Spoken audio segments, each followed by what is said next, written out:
বান্দরবানের দুর্গম দুমকিপাড়া মাত্র ৩০টি ক্ষুদ্র নৃগোষ্ঠী পরিবারের ছোট্ট একটি বসতি, কিন্তু এবারের বন্যা একসঙ্গে কেড়ে নিয়েছে তাদের ঘর, ফসল, বীজ, গবাদি পশু, এমনকি আগামী মৌসুমেরও স্বপ্ন।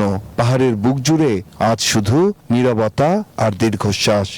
ঘরের ভেতরে এখনো কাদামাটি, ভাঙা বাঁশ, বেঁকে যাওয়া টিন আর ছড়িয়ে ছিটিয়ে থাকা সংসারের জিনিসপত্র বলে দেয় এখানে কয়েকদিন আগেও ছিল এক ভয়ঙ্কর বন্যার তাণ্ডব। টানা ৭ দিন পানির নিচে ডুবে থাকা ঘরটি এখন আবার দাঁড় করানোর চেষ্টা চলছে। ক্লান্ত হাত তবুও থেমে নেই, কারণ এই মানুষগুলো জানে হেরে গেলে মাথা গোঁজার শেষ আশ্রয়টুকুও থাকবে না। মেহেদি হাসান সুমনের ক্যামেরায় নাইমাল চিকোর প্রতিবেদন। পাহাড়ের মানুষের জীবন এমনিতেই সংগ্রামের, সেই সংগ্রামে এবার যোগ হয়েছে বন্যার নির্মম আঘাত। চোখের সামনে তলিয়ে গেছে বছরের একমাত্র ফসল, পানির সঙ্গে ভেসে গেছে খাদ্যের নিশ্চয়তা, আয়ের পথ আর ভবিষ্যতের স্বপ্ন। আজ কাজ নেই, জমি নেই, ঘর নেই, শুধু অনিশ্চয়তার দীর্ঘশ্বাস। তাদের অভিযোগ, দুর্যোগ এলেই পাহাড়ের এই জনপদ যেন মানচিত্রের বাইরের একটি পৃথিবী হয়ে যায়। সাহায্যের গাড়ি আসে না, ত্রাণের তালিকায় নাম ওঠে না। তারা বলেন, বেঁচে থাকার লড়াইটা যেন শুধু তাদের একার। আর্থিক কোনো সহযোগিতা আসে না আমাদের এখানে। প্রত্যেক বছর তো এরকম আসেনি।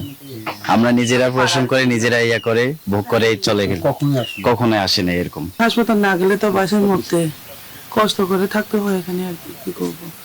বসুন্ধরা টিস্যু, অশুদ্ধতার বিরুদ্ধে এক বিন্দুও ছাড় নয়। বান্দরবানের দুর্গম দুমকিপাড়া মাত্র ৩০টি ক্ষুদ্র নৃগোষ্ঠী পরিবারের ছোট্ট একটি বসতি, কিন্তু এবারের বন্যা একসঙ্গে কেড়ে নিয়েছে তাদের ঘর, ফসল, বীজ, গবাদি পশু, এমনকি আগামী মৌসুমেরও স্বপ্ন। পাহাড়ের বুক জুড়ে আজ শুধু নীরবতা আর দীর্ঘশ্বাস। এখন কি করবো, এখন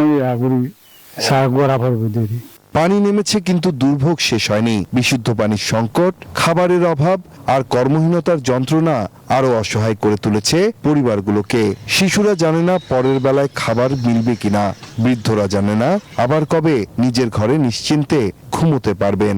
যেখানে পানি আসেন এখন দেখেছিলাম আমরা তো কিছু চাইতে পারি না।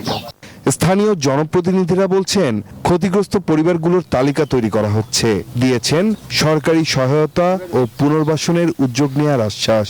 সেন্ট্রাল গভর্নমেন্টের প্রধান হিসেবে ডেপুটি কমিশনারকে সেন্ট্রালাইজ করে, উপজেলা নির্বাহীকে সেন্ট্রালাইজ করে আমরা সবকিছু করেছি, যার ধরনের নিষ্ভুলভাবে, নিষ্কন্টকভাবে যারা ডিপ্রাইভ পারসন তারা সবার কাছে মেসেজটা গেছে। বন্যার পানি একসময় নেমে যায়, কিন্তু পাহাড়ের মানুষের জীবনে রেখে যায় এমন কিছু ক্ষত যা শুকাতে লাগে বছরের পর বছর। নাইম আল চিকো, নিউজ 24, বান্দরবান।